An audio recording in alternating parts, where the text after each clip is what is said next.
Bueno, seguimos avanzando en nuestro curso Aprender a Investigar Investigando. Las últimas charlas habían sido por el lado del procesamiento de datos, algunos temas de exploración, el tema de normalidad, etc. Debido a ello, pues se nos hace la siguiente consulta de uno de nuestros participantes. Luego de revisar los videos me surgen algunas inquietudes. Voy a ir colocando de alguna manera esto más grandecito para darle énfasis a lo que quiero conversar. Pues bien, el primer interrogante nos dice: sobre las tablas cruzadas, según se indica, estas manifiestan la distribución de los valores entre las variables. ¿Es posible a partir de dicho resultado determinar la relación que existe entre una y otra? Bueno, ahí hay que hacer algunas aclaraciones, no sé cómo lo había mencionado en su momento. Pero lo que es cierto es que nosotros hablamos más en términos de asociación. Cuando las variables son cualitativas, el concepto de asociación es el sugerido. Hablamos de relación más en los términos de variables cuantis. Mirar asociación sí es lo que hacemos precisamente cuando tenemos variables cualis, que son las que se usan para tablas cruzadas, y específicamente la prueba chi cuadrado. Pero la prueba chi cuadrado lo que me dice es si las frecuencias que obtuvimos, o sea, en la encuesta o los datos reales, son similares a lo que llamamos los valores esperados, los cuales tienen una fórmula y con eso se construye el estadístico chi cuadrado. Si el estadístico chi cuadrado es muy grande, eso indica que lo observado y lo esperado no se asemejan, y por lo tanto podemos llegar a concluir que esas variables que estamos analizando son independientes, es la otra expresión que se usa, o que validamos con las pruebas con las tablas cruzadas, si dos variables cualitativas son independientes o no, que es lo mismo que decir, ¿hay asociación o no? Bueno, no es que sean los mismos exactamente, pero es el sentido. Ahora, si uno ya quiere mirar cómo se distribuyen unas categorías de una variable cualitativa con respecto a la otra variable, ahí lo que se tiene como herramienta, digamos de alguna manera, como técnica, es la correspondencia simple. Por lo tanto, concluyo, en las tablas cruzadas miran asociación, y eso se hace con la chi cuadrado, y también podríamos calcular también si hay algunas similitudes entre el comportamiento entre categorías de las dos variables que consideremos con la correspondencia simple. Ahora nos hace otro interrogante y nos lleva hasta acá. ¿Qué nos dice ese segundo esquema o pregunta? Sobre la normalidad. Había yo realizado algunos estudios de normalidad. Entiendo que muchas veces, por ejemplo, en una escala de Likert, los evaluadores proporcionan valores, digamos que de 3 a 5, lo cual es presumible de existencia de sesgo y por lo tanto la normalidad indica un rechazo de la misma. Entonces había complementado alguna vez el tema con el análisis de kurtosis y asimetría para valores de significancia entre -1 y 1 para ambos casos. Acá hay algunas otras apreciaciones que debo de expresar. El hecho de que los evaluadores proporcionen valores de 3 a 5 o de 1 a 3, bueno, eso son las respuestas, no lo podemos predecir, para eso se hace, para eso se consulta.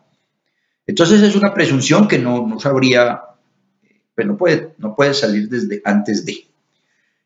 Ahora, lo que entiendo aquí es que se supone que los encuestados, porque no tienen que ser evaluadores, bueno, los encuestados tienden a dar valores más para un lado que para el otro. Entonces eso sería unos resultados asimétricos. Y hagamos la técnica que hagamos. Así sea el tema del análisis de kurtosis y asimetría o las pruebas ya existentes, porque no solo es la de Shapiro o la de Kolmogorov, hay la de Havra, la de Bartlett, hay otras, muchas. En todas ellas nos darán una normalidad, entonces ahí no hay que buscarle. Ahora, el criterio de menos 1 y 1 es uno de tantos. Otros hablan de menos 1,5 y 1,5, siendo más laxos. Pero si a mí me dan lo normal por un lado, generalmente me va a dar igual por el otro lado. ¿Por qué digo sí o no en mi respuesta? Bueno, porque yo sí puedo pues, utilizar la chi cuadrado pues, para ver si son, perdón, utilizar las pruebas de asimetría y kurtosis para detectar normalidad. Pero eso no implica que no lo haya hecho por el otro lado, pues por las pruebas más fáciles para mí. ¿Sí? Ahora, hay que entender bien y saber en qué software estamos calculando la asimetría y kurtosis. Hay algunos que nos dan los valores para comparar entre menos 1 y 1, como es el AMOS, por ejemplo. Pero el mismo SPSS hay que tener en cuenta que ahí nos da un valor, un indicador y el error estándar de la asimetría o el error estándar de la kurtosis. Entonces hay que hacer una pequeña fórmula que es el cociente entre el estimador y el error estándar para ver cuál es el verdadero punto de quiebre. Entonces eso también es un detalle. A mi modo de ver, con las pruebas más usuales de Kolmogorov para si es mayor de 50 o Shapiro, se tiene para detectar normalidad. Si después verifico con asimetría y kurtosis, es eso, una verificación y deberá dar igual. Para valores de significancia, no son valores de significancia realmente, esto sí no es la expresión porque significancia ya apunta a mirar otros valores como el alfa, por ejemplo. Bueno, concluyo ahí pruebas de normalidad hay muchas, con una o dos que hagamos es suficiente, lo puede hacer con asimetría y kurtosis está bien, pero hay que entender también cómo funciona el cálculo en el programa que tengamos. Ahora nos dice una tercera, también sobre normalidad, es la expresión que nos plantean. Nos dicen cómo interpretar la lectura de unos datos que no proporcionan normalidad, pero que proporcionan concordancia. Por ejemplo, a través de la W. Kendall. Bueno, es que son dos cosas muy distintas. Ahí no tiene nada que digamos, haber alguna contrariedad o alguna incongruencia. Las cosas se interpretan tal cual como son. Uno puede interpretar diciendo, los datos no se comportan normales. Hasta ahí, eso está bien, según tal o según tal. No se comportan normales. Ahora, teniendo o analizando la concordancia, según el coeficiente Kendall y según el número de jueces que tuviesen, en fin, ya eso es otra prueba distinta, se encontró que existe concordancia en los resultados de los jueces. Eso es perfectamente lógico, entre otras cosas, o válido, porque la concordancia es mirar si los resultados de unos evaluadores, unas personas, pues son eso, son coincidentes, no exactamente, pero que sí son de alguna manera similares. Valga decir, si un juez valoró adecuadamente un escrito y el otro también lo hizo así, ahí hay una concordancia. Insisto, no tiene que ser exacta, el uno pudo haberle dado una valoración de 5 y el otro puede ser uno de 4, pero en los tejemanejes de las variaciones, etcétera, da que hay concordancia. Muy distinto de la normalidad, eso es otra cosa bien diferente. Una cosa son los datos, cómo se comportan, y otra cosa son las opiniones de unos jueces. Entonces, nada que ver. Luego nos plantea otra situación donde nos pregunta, o se plantea, nos cuestiona, control Z, vamos a darle control J, dice, ¿a qué se refiere el tema de corrección de significación del Liliford, que suele arrojar el SPSS en el cuadro de Kolmogorov-Shapiro? Pues bueno, la cuestión que puedo mencionar ahí es la siguiente. Vamos a ponerle otro color. No, está muy lento, muy débil, pongámoslo así. Y una negrita. Pues bueno, ya son técnicas y fórmulas, más bien, que se utilizan para realizar algunos procesos. Y esto no es solo en este proceso de normalidad, lo vamos a encontrar en muchas técnicas estadísticas o procedimientos, que hay unas fórmulas, luego llega otro señor y la mejora, y entonces ya hay una corrección. Aquí es lo mismo. Cuando se hacía antes, sin la corrección, en la fórmula para calcular esta prueba, sobre todo de la de Kolmogorov, Shapiro no tiene que ver ahí, sino Kolmogorov, la fórmula involucra el término de la varianza poblacional. Es decir, tendríamos que conocer el verdadero valor del parámetro. Y así se hizo porque no había más forma en su época. Pero es muy poco probable que nosotros conozcamos la varianza poblacional. Si se conociera, casi que tendríamos ya un censo. Entonces no, exceptuando pues algunos procesos industriales que sí la conocemos sin tener el censo. Pero en general eso es supremamente extraño que la tengamos. Entonces el señor Lilly Ford recomendó y hizo el ajuste y dijo, no, señor, hay que trabajar es con la varianza de la muestra. Y esa sí es la que tenemos. Entonces aplican ya en la fórmula, es la varianza muestral, y por eso es que nos dan ese llamado de pie de tablas y nos dicen, no, aquí se utilizó, fue la varianza muestral, para decirlo de otra manera.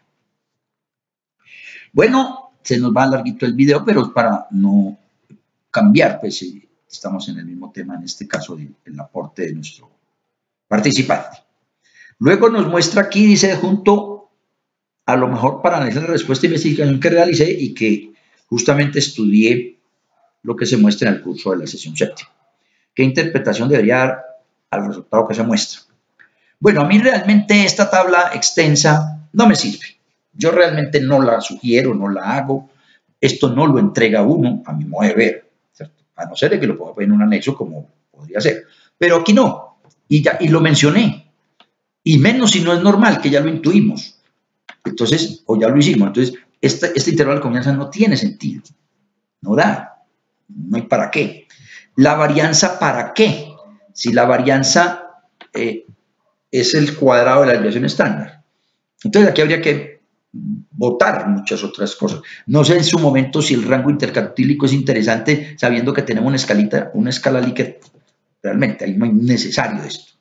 El de la simetría y kurtosis, pues sí podría ser más relevante por lo que hemos hablado, pero hay que tener el error estándar, ¿cierto? Sin embargo, solo así ya hay valor de más del 1,5 que se decía, nos da, pero para mí más práctico sería las pruebas concretas que están en la tabla inferior.